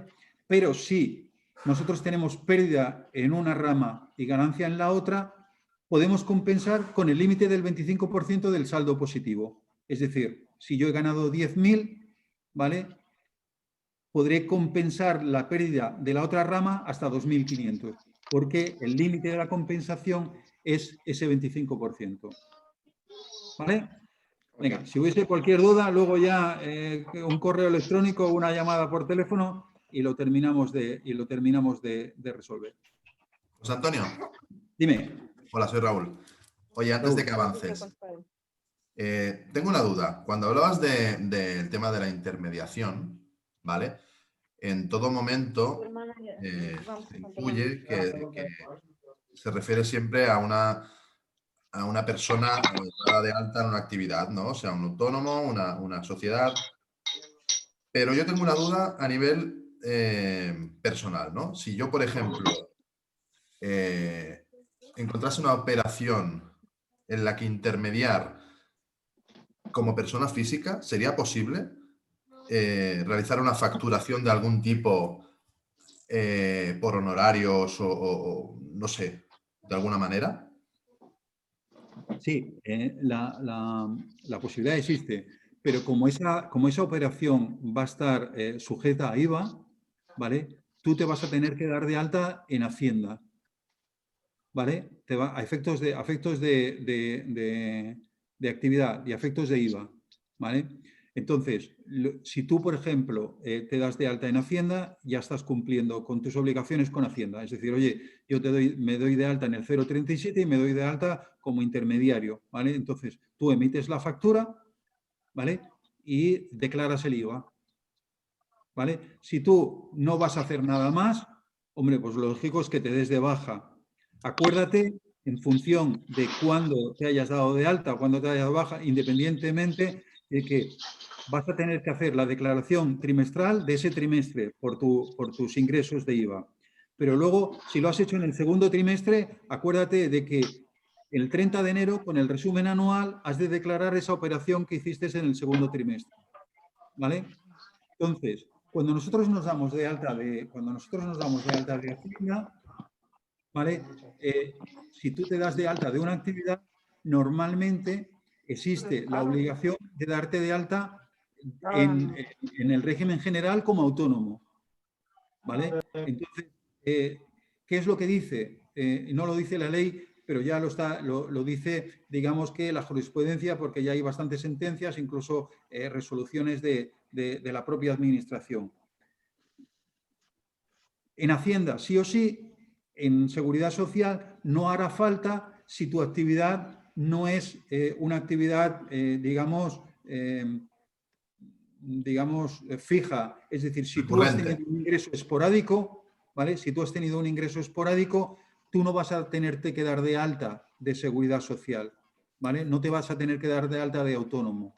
Otra cosa es que ya pagues el autónomo porque tienes una actividad o porque eres administrador de una sociedad, tal. Entonces ya tampoco te tendrías que dar de alta de más autónomos, porque basta con un autónomo, ¿vale? Pero entonces también ahí hay un matiz a discutir, que es, te dice la jurisprudencia que no hay obligación de darte de alta de autónomo, ¿vale? Cuando la operación primero, no tiene un carácter habitual y además cuando no tiene una entidad propia suficiente, ¿vale? Entonces, ¿qué te dicen? Que tiene una entidad propia suficiente cuando lo que estás cobrando es más que el salario mínimo interprofesional, que ahora pues está en los 1.000 euros, por lo tanto está en los 12.000 euros, ¿vale? Esas dos operaciones, digamos, combinadas, pues haces que te des de alta o no te des de alta en la Seguridad Social. Claro, puedes hacer una operación que dices, oye, pues una operación, buena operación, y que que ganes 25.000 euros o 50.000 euros de comisión. Pues dices, oye, en Hacienda seguro que te das de alta. Y en Seguridad Social, hombre, pues en Seguridad Social, si yo gano 50.000 euros y me tengo que dar de alta de autónomos de un mes, pues para pagar 280 euros a lo mejor vale la pena también, ¿no? Es decir, oye, y me olvido de que no va a venir nunca a nadie a pedirme explicaciones. Pero incluso se podría discutir, pues ¿por qué? Porque si lo que te están diciendo es la habitualidad y no es habitual, sino que tú has hecho una operación y solo una y has ganado 50.000 euros, pues lo declaras en Hacienda y en Seguridad Social creo que no te lo cobrarían. Muy bien, muchas gracias. Sí. Venga. Sí, pero en este caso, como tú estás comentando, José Antonio, y te ha preguntado Raúl, en el caso que él tenga que hacer factura para cobrar esos honorarios o esa comisión, sí, como tú has dicho antes, por ejemplo, 50.000 euros, tiene que generar la factura, y para generar la factura sí que tiene que estar alto autónomo, ¿no? No, tienes que estar dado de alta en la Seguridad en Hacienda. Solo en Hacienda, no en autónomo. Entonces, ¿cómo factura el IVA? Solo en Hacienda. ¿Y cómo factura se IVA entonces? Pues porque te has dado de alta en Hacienda, en el modelo 037. Vale, perfecto, el 037, vale, ahí está, ahí va yo. ¿Vale? Que es Hacienda y no es Seguridad Social. Vale. ¿Sí? Perfecto, comprendido. ¿Vale? La primera. Otro tema que suele ser habitual en el tema de las operaciones inmobiliarias son las famosas opciones de compra, ¿vale? Que son, digamos que, aparentemente muy interesantes para asegurar la operación, pero desde el punto de vista fiscal, un verdadero desastre. ¿Por qué? Porque se termina, como digo ahí, al final se termina pagando dos veces. En una operación de opción de compra aparece un concedente, es decir, yo te concedo esa opción, un optante, yo tengo ese derecho y sí que es verdad que durante 6 meses, un año, como yo he firmado ese contrato de opción de compra, lo que sí me aseguro es que el vendedor no va a poder vender el inmueble a nadie porque yo tengo la opción de comprárselo, ¿vale? Entonces, durante ese plazo yo voy a tener esa opción, ¿vale? ¿Cómo tributa? Pues tributa como un hecho imponible propio, es decir, la opción de compra no tiene nada que ver con la compraventa que luego se va a realizar, ¿vale? Al igual que en la compraventa, la opción va a tributar por IVA o por ITP en función de quiénes sean los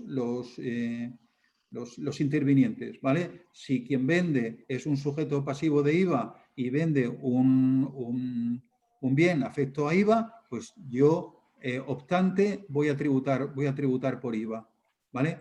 Si es entre particulares, pues lo que voy a hacer es pagar por ITP. ¿Cuál es el valor de la opción? Pues el valor de la opción no es un valor cualquiera. Tú puedes poner cualquier valor, pero Hacienda va a cobrar como mínimo por la base que no sea inferior al 5% del valor final. Es decir, yo firmo una opción de 5.000 euros sobre un bien de 300.000. ¿no? Pues yo firmo una opción sobre 5.000 euros porque digamos que el concedente me lo ha concedido así, ¿vale? Pero Hacienda va a decir, oiga, usted, tribúteme no por 5, sino por 15. ¿Por qué? Porque 15.000 es el 5% de los 300.000. ¿De acuerdo? Por lo tanto, el precio a efectos de tributación no puede ser inferior al 5%. Y entonces, esto es lo que se le llama la prima, ¿no? La prima, esto es lo que se le llama la prima. Por lo tanto, la prima tiene un precio mínimo, que es ese 5%. Repito, a efectos de tributación. A efectos de tributación. Y entonces, fiscalmente también hay una duda, ¿vale? Que no se tiene en cuenta. Y es que el vendedor, ¿vale? Lo que recibe en concepto de prima es renta, ganancia patrimonial, ¿vale? Pero que va a tributar a la base general. Y ya hemos explicado cuál es la diferencia de la base general y la base imponible del ahorro. La base general es aquella que lleva aparejada la tarifa marginal, por lo tanto, uno puede tener tributando si tiene más ingresos, puede terminar tributando por el 47, 48, 49% en función de cuál sea su residencia, ¿vale? Y no al tipo del 21, 22%, 23%, que es el que tributará cuando venda el inmueble. Es decir, lo que recibes en prima es base general. Claro, nosotros hace poco teníamos una clienta que no, es que podemos tal y te puedo dar una cantidad. Digo, oye, vamos a montarlo de cualquier otra manera porque esto que puede aparentemente es muy interesante porque el señor se quiere asegurar el piso y en opción de compra te da una cantidad importante, a ti te cruje. ¿Por qué? Porque fiscalmente lo vamos a llevar a la base general y no a la base imponible del ahorro, ¿vale? Por lo tanto, ojo con la fiscalidad de la opción de compra. Porque además, como terminamos diciendo, y os decía hace un momento, terminamos pagando 2 veces. ¿Por qué? Porque tú tributas por la prima, ¿vale? Tributas transmisiones patrimoniales, cuando son operaciones entre particulares, ¿vale? Entonces dices, oye, esos 15.000 euros que yo he pagado, que yo he tenido que pagar porque es la base mínima, yo tributo el 10%, 1.500 euros. Pero cuando vendo, ¿vale? Cuando vendo, aunque la prima sea cantidad a cuenta, yo voy a tributar transmisiones por 300.000 y no por 285.000. Yo voy a cobrar 285.000 porque la prima, dijimos, pactamos que era a cuenta de. Pero aunque sea a cuenta de, a la hora de tributar, yo tendré que tributar o se tributará por 300.000 y no por 285. Por lo tanto, ojo que este tema no está muy claro, este tema la gente lo confunde, pero cuidado con las opciones de compra porque no es siempre lo que parece. Y muchas veces lo que queremos hacer, ¿vale? Lo vestimos con una opción de compra cuando se podría vestir de otra manera. ¿Por qué? Porque, lo dicho, es decir, el concedente paga más caro y el optante paga 2 veces. ¿De acuerdo? Entonces, ¿qué opción habría para evitar estos dos pagos? Bueno, depende de lo que queramos hacer. Es decir, quizás la promesa de venta que la he visto hacer alguna vez, pues a lo mejor no tiene, pero lo que pasa es que sí que es verdad que en la promesa de venta, tú en la opción de compra es de las pocas veces o de las pocas maneras que puedes evitar que digamos que el concedente pueda vender, ¿vale? Pero a lo mejor en una promesa de venta, a lo mejor te lo aseguras, ¿vale? Y sí que es verdad que la opción de compra es la manera que tienes de asegurarte, pero bueno, que seamos conscientes, asegurándonos que seamos conscientes de eso.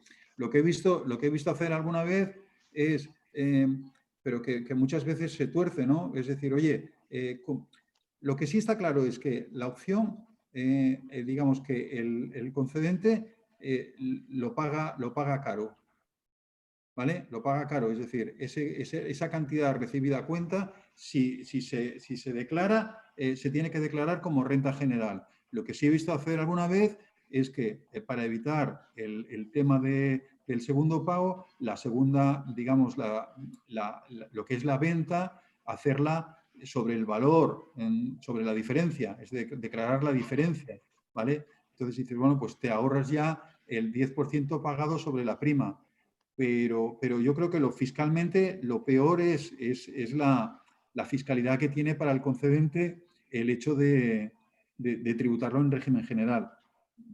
Entonces, decir, oye, ¿cómo? Hombre, pues no lo sé. Quizás una promesa de venta o quizás a lo mejor incluso puede ser más barato una venta con una cláusula rescisoria o resolutoria. ¿Vale? Habría que estudiarlo, pero que la opción de compra que se utiliza muchas veces se utiliza con demasiada alegría. ¿Sí?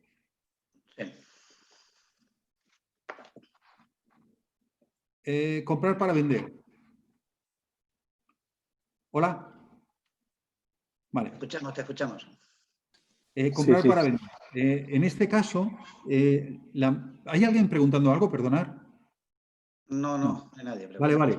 En este caso, algunas comunidades, por ejemplo, Cataluña y Madrid, tienen recogida una bonificación en el impuesto de transmisiones patrimoniales cuando tú lo compras para vender, ¿vale? Entonces, te exigen una serie de requisitos, ¿vale? Pues, por ejemplo, pues que el comprador sea una empresa inmobiliaria y entonces en la empresa inmobiliaria además te van a exigir que el IAE en el que estés dado de alta sea ese IAE, ¿vale? El 833.2. No, esta bonificación no se puede aplicar a los bienes adquiridos en subasta judicial. La empresa que lo compra tiene que ser una empresa que aplique el plan general de empresa inmobiliaria. Pues ¿por qué? Porque el bien que compras lo tienes que mantener en existencias y no lo puedes activar. El bien que compras lo vas a tener que vender en un plazo máximo de 3 años. Mientras no lo vendes, no lo puedes alquilar, ¿vale? Pues si se dan, y luego en la escritura de compra, primero han de constar que la empresa cumple con los requisitos exigidos por la ley y la bonificación se ha de solicitar expresamente, ¿vale? Es una bonificación que en Cataluña está planteada como el 70% de la cuota, es decir, al final terminas pagando el 3%, porque en Cataluña, como sabéis, el 3%, en Cataluña hasta 10 millones, hasta 1 millón es el 10%, a más de 1 millón es el 11%, ¿no? Entonces, bueno, pues en las operaciones normales, pues terminas tributando el 3% en vez del 10%. Y en Madrid la tributación es del 2%. ¿Vale? Entonces, que sepáis que si se dan estas circunstancias, podéis solicitar esa bonificación que, hombre, en el tema de inmobiliario, esto es un coste que muchas veces, digamos que encarece la operación, ¿no? Estos impuestos adicionales, pues si nos lo podemos permitir o si podemos cumplir con esos requisitos, pues vamos a facilitar la operación. Interesante tenerlo en cuenta. Y luego, José Antonio, perdona, sí. una pregunta. En el caso de querer también, aparte de hacer esta operación, tener viviendas aparte de querer hacer esta operación, querer también tener rentas sobre otras viviendas, ¿habría que hacer 2 empresas o se puede hacer todo bajo el mismo epígrafe? No, es decir, digamos que como lo vas a llevar a la contabilidad, ¿vale? Ese activo que compras, ¿vale? Lo tienes en existencias, no tienes que duplicar, ¿vale? Es decir, tú puedes comprar y ese bien comprado, ¿vale? Lo vas a revender. Entonces, en la compra tú lo aplicas. Es decir, lo que sí la empresa, ¿vale? La empresa que lo compra tiene que estar dado de alta en ese epígrafe, aunque tú puedas tener otros epígrafes. Vale. O sea, Es puedo decir, tener... el epígrafe lo has de cumplir. Y tú, si además en contabilidad cumples con los otros requisitos, pues no tienes que tener 2 sociedades, puedes tenerlas. Vale, perfecto. ¿Vale? Y luego, para acabar, pues, hombre, me gustaría hablaros, que ya lo hemos tocado durante toda la charla, pues, de la sucesión del patrimonio inmobiliario, ¿no? Entonces, aquí, como hemos visto, lo interesante, sobre todo en Cataluña, con la nueva ley, es reducir al máximo la base imponible. Pues, ¿por qué? Porque los tipos se han disparado de nuevo. Es decir, la nueva ley o la modificación de la ley del impuesto sobre sucesiones, como os decía al principio, ha eliminado o ha reducido a la mitad la bonificación en la cuota que había para los hijos mayores de 21 años y, puñetas, por ley de vida, la mayoría de los herederos tienen más de 21 años, porque los padres suelen tener 70, 80 cuando se mueren, ¿no? Y sobre todo cuando no había COVID, que la gente duraba tiempo, ¿no? Entonces, claro, ¿qué se mantiene? Se mantiene esa bonificación para el cónyuge, eso sí, ¿vale? Y se mantiene esa bonificación para los hijos menores de 21 años, ¿vale? Cónyuge e hijos menores de 21 años mantienen la bonificación esta. El cónyuge del 99% y los hijos menores de 21 años también hasta 300.000, pues me parece que está en el 97-98%. Por lo tanto, en ese tipo para esos herederos, bueno, pues morirte en Cataluña no es caro. Pero a partir del 30 de abril, el 1 de mayo, ¿vale? Pues la cosa cambió otra vez de manera drástica y nunca mejor dicho.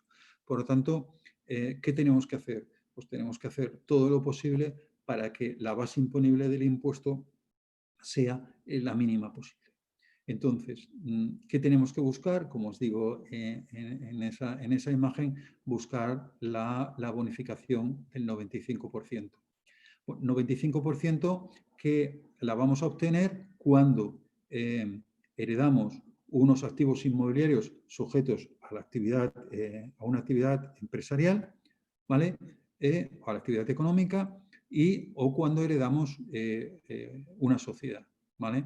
Entonces, lo que os decíamos al principio, es decir, si los bienes están en una sociedad, pero si están en la persona física, si el titular es la persona física, pues tenemos que hacer números. Es decir, oye, lo de la reducción del 60% que hemos venido hablando durante toda la charla es muy importante, pero llegado un momento de la vida del titular, pues oye, a lo mejor tenemos que tener esa previsión, es decir, y ya sé que es complicado porque nunca sabemos cuándo va a pasar lo que tiene que pasar, pero quizás vale la pena, digamos que, hacer cierta planificación. Entonces dices, oye, pues hagamos los cambios necesarios en la estructura del negocio para afectarlos a la actividad económica y podernos acoger a la bonificación del 95%.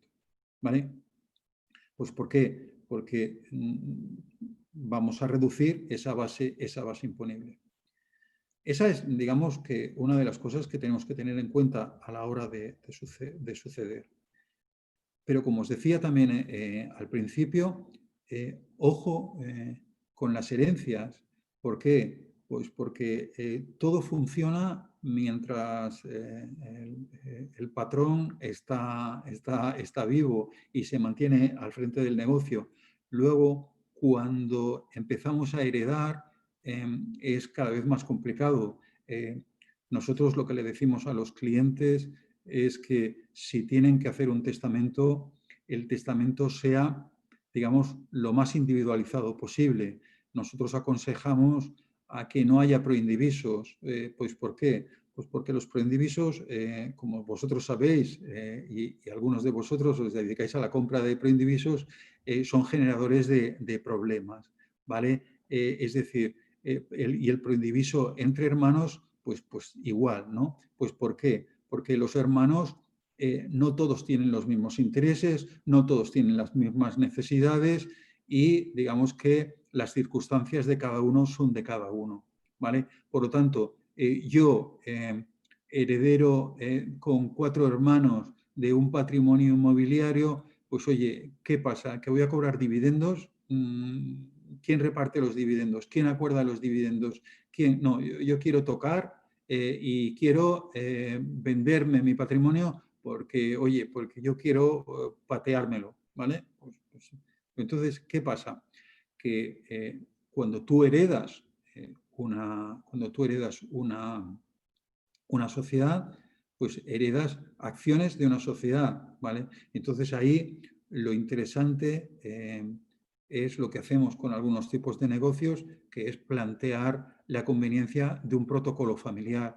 Y un protocolo familiar que es hacer, digamos que, unos estatutos no de la sociedad, sino de la familia. Es decir, oye, cómo se van a tomar las decisiones, quién va a tomar las decisiones, cómo se puede cobrar, quién puede cobrar, qué gastos podemos imputar, es decir, para evitar problemas.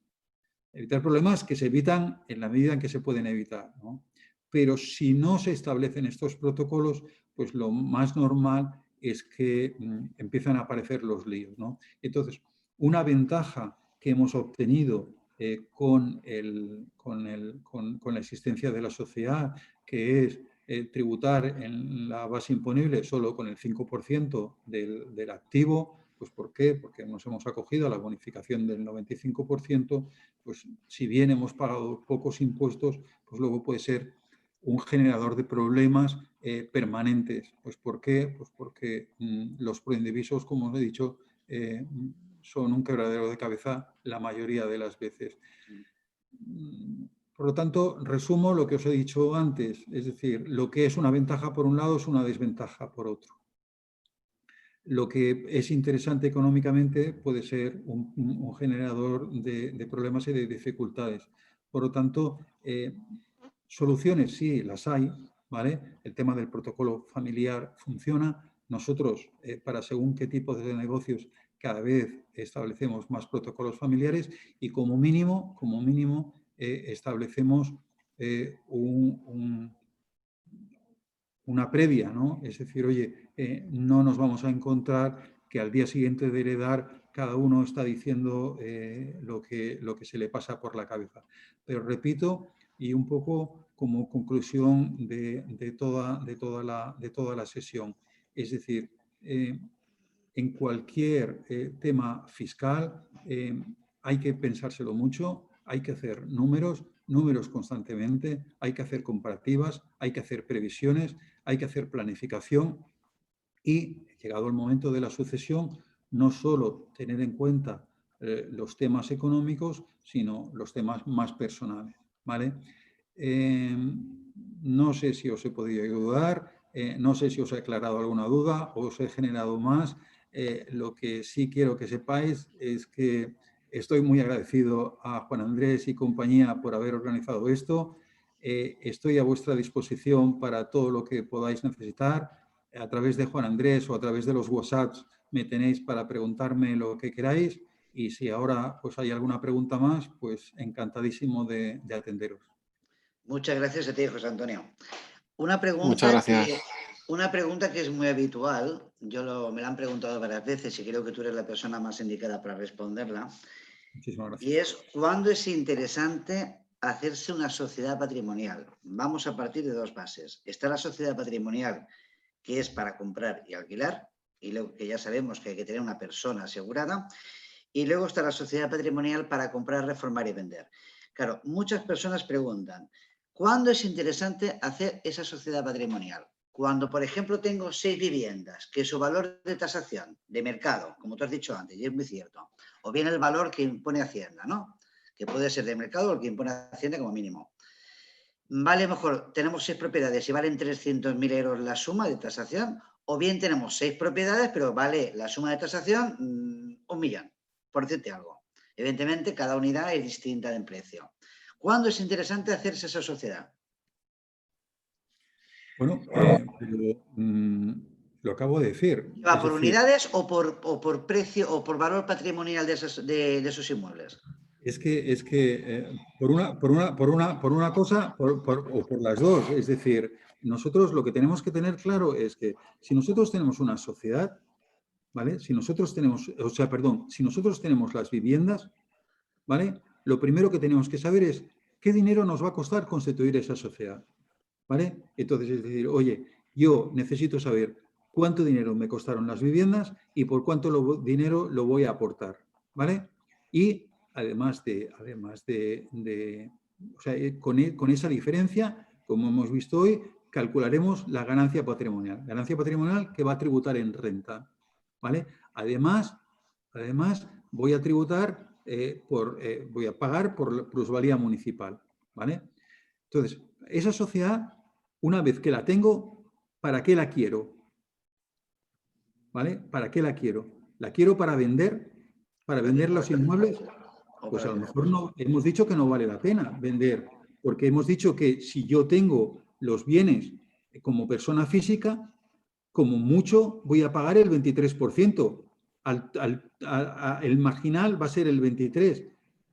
Yo le hago los cálculos al cliente con un 22%. Oye, vas a pagar el 22%. Pues ¿por qué? Porque los 6.000 primeros al 19, los 50.000 siguientes al 21 y el resto al 23. Pues dices, vas a pagar el 22. Si yo tengo una ganancia patrimonial en la sociedad, voy a pagar el 25. ¿Vale? Por lo tanto, si yo voy a comprar y vender, yo no constituiría una sociedad nunca.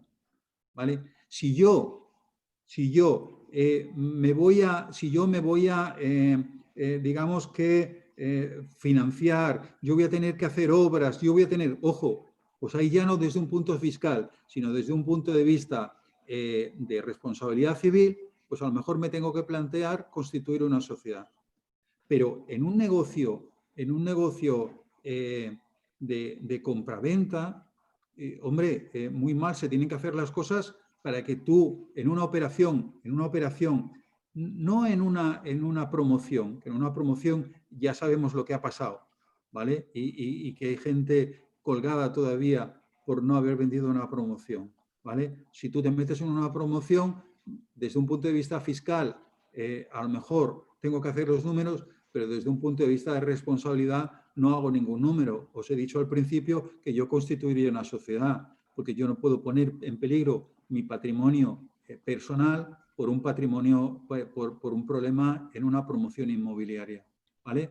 Por lo tanto, repito, no hay números, o sea, no hay un número en el que se encienda la alarma, sino que, oye, pues a lo mejor ese señor, hombre, si ese señor, como ahora estamos haciendo una permuta en la Cerdaña, y el señor tiene un tema de una donación que le hicieron los padres hace 40 años, tiene la casa a un valor, pues dices, hombre, pues ahí hay que hacer números y ojo cómo lo haces, pero lo hagas como lo hagas, va a haber un carajo de ganancia patrimonial, ¿vale? Tanto si lo vendes como si lo aportas a una sociedad. La ganancia patrimonial se va a producir siempre. Por lo tanto, Juan, no hay una contestación. Es decir, tú vas a tener que hacer números siempre, y en función de cuál sea el objetivo final, pues comparar, ¿vale? Pero así como, por ejemplo, los arquitectos o los aparejadores o los ingenieros que hemos tenido en el despacho durante los años de gloria, pues, ¿qué decían? Hombre, Bernaldez, quiero constituir una sociedad, ¿vale? Pues dices, hombre, pues sí, entre pagar el 25% y pagar el 47%, pues hay un momento en el que a partir de 80 o 90.000 euros empezaba a ser interesante constituir una sociedad.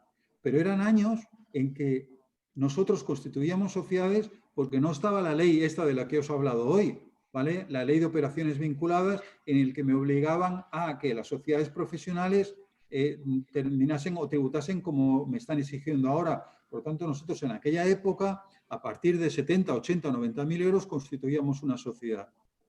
Pero ahora ni eso. Es decir, oye, es que sepas que constituyes una sociedad, pero que luego al final, si viene Hacienda, te va a hacer tributar por la diferencia. Pues maldita la gracia. ¿Para qué le quiero pagar? Porque al final el único que gana es el asesor. José Antonio, ¿me oyes? Sí, te oigo, perdona, Raúl. Tenemos un minutito, ¿vale? Por si quieres añadir algo sobre... No, ya está, yo todo añadido. Vosotros. Yo una pregunta. ¿Cuánto tiempo lleva constituir una sociedad? Lo Pues digo ahora, por aquello de que si en última instancia dices, bueno, ahora la hacemos para... Mira, 15 días. Si la quieres inscrita en el registro, 3 semanas. Vale, o sea que primero igual sería ir programándola, ¿no? Para que en última instancia registrarla, ¿no? 3 semanas entre que pides el nombre al registro mercantil, que es lo primero que tienes que hacer. Abres la cuenta de la sociedad en constitución. Vamos al notario y se inscribe en el registro, pues eso, 3 semanas. Vale. Gracias. Pero a nivel de sucesiones, esto que quiere hacer ella, tienen que pasar 3 años, ¿no? Para que surta efecto. Ah. Para que surta efecto. A nivel de la sucesión. O sea, tú lo organizas de esta manera y tiene que haber este trabajador y tiene que esa claro, configuración tiene que ser durante 3 años. A partir de ahí... La sociedad tiene que ser una sociedad con actividad. Real. Es decir, el tema del trabajador que decíamos al principio, es decir, en la persona física es necesario, pero en la sociedad por otro motivo también. Es decir, la sociedad no puede ser una sociedad, digamos, patrimonial que no tenga actividad. Y una sociedad que tenga actividad tiene que tener personal contratado y trabajadores, ¿vale? El tema de los 3 años. Yo el tema de los 3 años en el impuesto de sociedades, así claro, no lo tengo, ¿eh?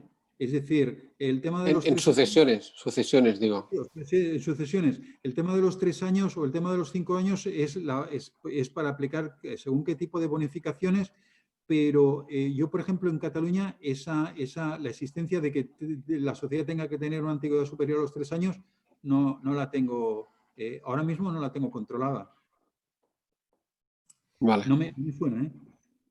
Chicos, tenemos que irnos. No sé si quieres, José Antonio, dejar algún medio de contacto aparte de la web en el chat para que si alguien tiene algún tipo de duda o quiere contactar, pues pueda hacerlo. En el chat más directo tenéis mi móvil directamente. Yo, cualquiera que quiera, si me envía un privado, yo le envío el correo electrónico. Pero vamos, que algunos ya se han puesto en contacto conmigo a través del chat y estoy en contacto con ellos a vuestra entera disposición.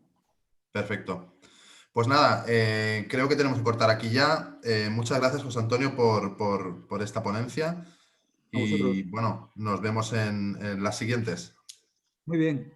Gracias a todos. Muchas gracias. Muchas gracias. José Antonio, y a todos vosotros. Venga, hasta luego. Gracias. Venga. Gracias.